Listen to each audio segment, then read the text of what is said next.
Hi, everyone. Welcome to another episode of Ancient Warfare Answers, the 14th. And this one is going to be on the Roman cavalry tactics, Roman tactics to counter enemy cavalry, which is a question from Carlos. I'm Murray Dahm. I'm the assistant editor of Ancient Warfare magazine, and joining me is Jasper, the editor of Ancient Warfare magazine. Jasper, what did the Romans do to adapt their tactics to cavalry enemies? Specifically, presumably we're talking about the Parthians and Sassanids. The thing is, with the wars against the Parthians and the Sassanids, that it seems like that's a completely different way of fighting. The Romans want to have a decisive infantry battle and then perhaps besiege enemy cities, and the Parthians don't really seem to fight that way. They prefer to sort of wear the enemy down over time until the light cavalry can come in and just basically shoot them to death. And when they attack the Romans, they seem to have issues going after Roman cities, which is a well-known problem for asymmetric warfare. Is a well-known problem. Is a well-known how-to problem. Even nowadays. I think what you see with the Romans is a combination of things that they try to do to deal with such armies. The first thing is to pick the terrain. Clearly, Crassus gets himself caught out in fairly open terrain where the Parthian army can just surround him and shoot him to death on all sides. So, later Roman armies, they either try to lure the Parthians to come to them in a position they've chosen, maybe on higher ground, maybe ground that is closed in, where their flanks are protected by hills, mountains, rivers, things like that. Or they could even prepare the terrain, dig ditches, maybe sow them with tribuli, so, the spikes, to prevent the horses or to wound the horses if they try to storm through. So basically control the enemy's movement and attack their cities, of course, which they have issues dealing with. Another one is, on the battlefield itself, it's tactics.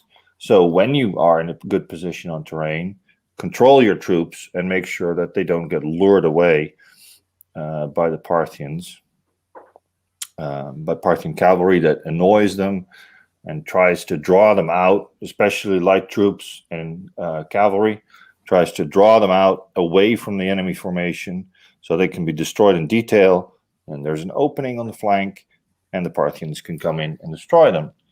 So that's about troop discipline, selecting your deployment well and making sure that everybody stays in position where you want them. And then the final option to solve the problem is proper combined arms. The army of Crassus, which is of course the most famous defeat against the Parthians, consists mostly of Roman infantry. He has some Gallic cavalry, I believe, and they get, again, lured away, destroyed, and then the Romans have very little to counter the constant cavalry attacks because the infantry has their pila, which is great if the cavalry is nice enough to come close, but nothing else. So later Roman armies, you see that they bring perhaps more archers, more slingers, more light cavalry to deal with Parthian cavalry. Basically ways to counter the ranged attacks that the shooty cavalry armies of the Parthians and Sassanids like to attack the Romans with. I think that's really the three options. Yeah, like with heavier cavalry, they basically get their own. With the cataphracts and the clibanarii, they basically make their own formations of those same troop types, going, oh, those are useful. I would like some of those. A few, though. The evidence is really very thin, I think, for that kind of heavy armed cavalry. It doesn't seems that the Romans Yeah, maybe experiment with it, but later, not to a yeah, great extent. much later you get mentions of it in the 3rd and 4th centuries. Yeah.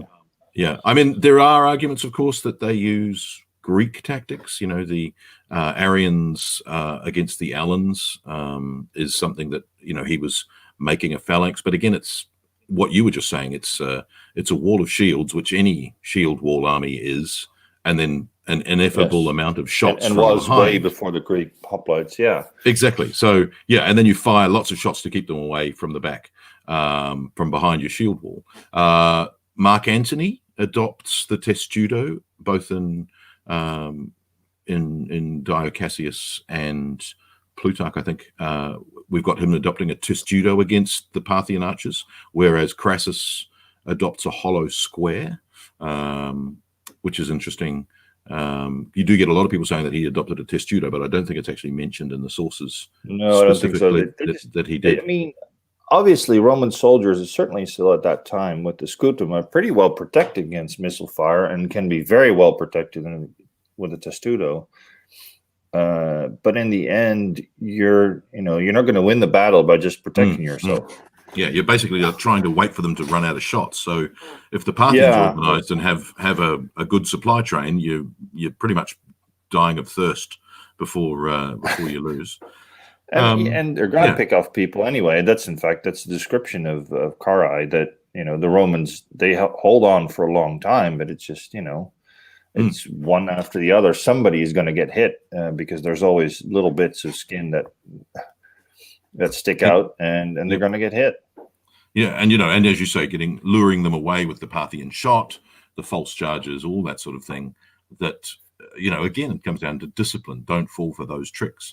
And I think it's also, I mean, even the end of Crassus is obviously falling for a trick. The false promises of peace. Yeah, I think it's interesting because then, I mean, with the other cavalry, like with the Numidians, for instance, which in the Punic Wars, Rome recognizes that the Numidians make a fearsome, and even the Gallic cavalry make a fearsome cavalry force on their own. So just adopt them wholesale. Yeah. If you can't beat them, make them join us. Yeah. So and they then start to roam all over the empire, and even later, in Roman Britain, you find cavalry units from different ethnic makeups just taken to Britain. Obviously, the Sarmatians are on Hadrian's Wall, and along with other cavalry units, which is fascinating. Yes, it is, and it is fascinating to think about because, as I mentioned at the beginning, it's basically asymmetric warfare. So it's very hard for there ever to be a definitive result in any of these wars. They always sort of seem to, there's some battles, and one or the other army gets defeated. The Romans might march far into Parthian territory and claim it because they hold a couple of cities, and then usually after a while they go away again, or the Parthians come back, and it's unlike in the West, where usually there's Romans defeat people and they occupy the area, and that's usually it. It's never really over. And I mean, even Caesar against Pompey at Philippi is, I think it's 8,000 to 2,000 cavalry. I think Pompey has 8,000 cavalry, and Caesar knows he's got a lot less, but he knows that they're veterans. He intersperses them with infantry, so again, combined arms. And he also, has the line of legionaries behind his cavalry just to stop an outflanking. And then also, I think there's a stratagem which says that he instructed his soldiers to aim at the faces of the Pompeians because they were young, inexperienced, and would balk at being, not my face. So, that all of those sorts of things come into play, which is again a really interesting and fascinating. Can you imagine the instruction? I mean, Philippi, I think, is amazing. Because of the discipline, because he redresses his line with the legionaries. Pharsalus, probably, actually. Sorry, Pharsalus. Sorry. Yes, wrong battle, Murray. capes and Starts with a P too. Starts with a P. Capes and Greece. I don't know. Pharsalus, yes, and when he realizes the Pompeians aren't going to charge him, the legionaries redress their line, which is amazing. He does this very complicated countermeasures for the cavalry. But can you imagine the instruction to the veteran legionary cavalry: aim for the face? Ooh, chilling. Anyway. Yeah, but then again, they were veterans, but it is a good example. I mean, in both cases, of course, they have their flank on the river. There's hills on the other side, so it already limits the movement capabilities of the larger, the more numerous cavalry of Pompey, and he combines arms. So it really is using almost, and their veteran troops who are capable of awaiting exactly when they have to do what. So it's all three, really. Nice. There you go.